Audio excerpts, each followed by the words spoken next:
Queria que você até aprofundasse um pouquinho essa questão da eleição do ano que vem, né? Você mesmo falou no começo, a gente teve esse, vamos dizer, marketing, né, do governo que o Lula, ou o governo, né, escolheu um grande vilão, né, sendo o Trump. É eles contra nós. E do outro lado a gente tem candidato como Tarcísio, né, Zema, de repente, né, que talvez vai ser um candidato ou não. Como é que você vê essa questão da briga? Porque também com toda essa mudança agora, tarifaço e tudo mais, até saiu uma matéria agora também recentemente, o Lula ganhou de aprovação, né, eleitoral no Brasil.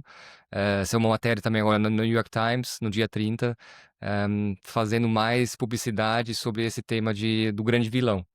Como é que você vê as chances? Como é que você vê essa questão da eleição no ano que vem? Bom, a primeira coisa que a gente tem que dizer é lembrar do Magalhães Pinto, né, que é um político mineiro antigo, que dizia o seguinte: política é que nem nuvem. A gente olha, tá de um jeito, dá 5 minutos, olha, tá de outro, né? E a eleição tá muito longe. Uhum. Então, a primeira coisa que a gente tem que dizer é: as cartas não estão na mesa, é tudo muito incerto, a eleição tá muito longe, mas tudo indica que vai ser mais uma eleição decidida no Photoshop. Vai ter segundo turno, como é tradicional no Brasil, né? Uhum. Desde o Fernando Henrique não tem um presidente eleito em primeiro turno. E vai ser um segundo turno equilibrado. Nessa altura do campeonato, a gente tem que dizer isso: a eleição é uma eleição incerta, né? Eh, Usualmente, o incumbente é favorito, e sendo o incumbente o Lula, que é o político popular mais importante da história do Brasil, né? É uma figura eh, com um recall histórico, né? Com uma presença muito forte, né, uma imagem muito consolidada, ele deveria ser super favorito, Uhum. né, e no entanto não é. Pelo contrário, até essa crise mais recente ele vinha perdendo apoio, termo que os consultores políticos falam, tem um certo desgaste material, o PT não se renovou, as ideias não mudaram, né, então tem uma equação ali complexa.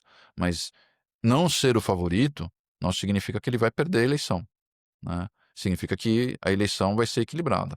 Eu acho que isso continua valendo.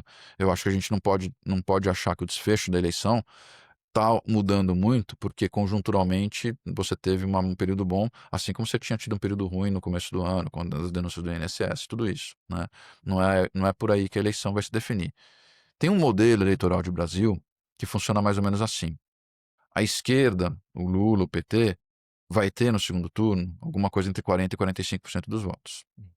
São eleitores que estão consolidados, eles não vão votar em outro, a não ser que aconteça alguma coisa muito dramática. A direita parte de um nível menor, tem uns 30, 35%. No Brasil tem 15, 20% das pessoas que não votam.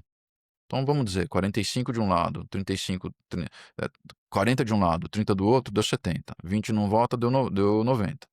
Então tem 10% dos eleitores que decidem a eleição. É, esse é um modelo que eu acho muito razoável para explicar o que acontece na eleição.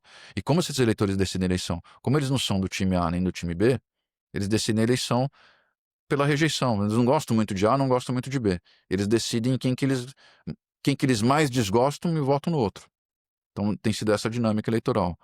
Eu tenho a impressão que o Bolsonaro não pensou isso e hostilizou uma base importante desses eleitores, vamos chamar de centro, com os temas de saúde e os temas de golpe, e a rejeição pesou um pouquinho mais para o Bolsonaro, e o Lula ganhou a eleição por uma margem muito estreita, menos de 1%.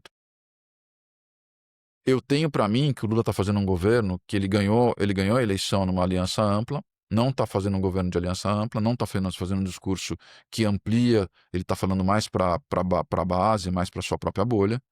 Então eu não acho que ele está sendo hábil, está repetindo num certo sentido o erro do Bolsonaro, de governar para o seu nicho.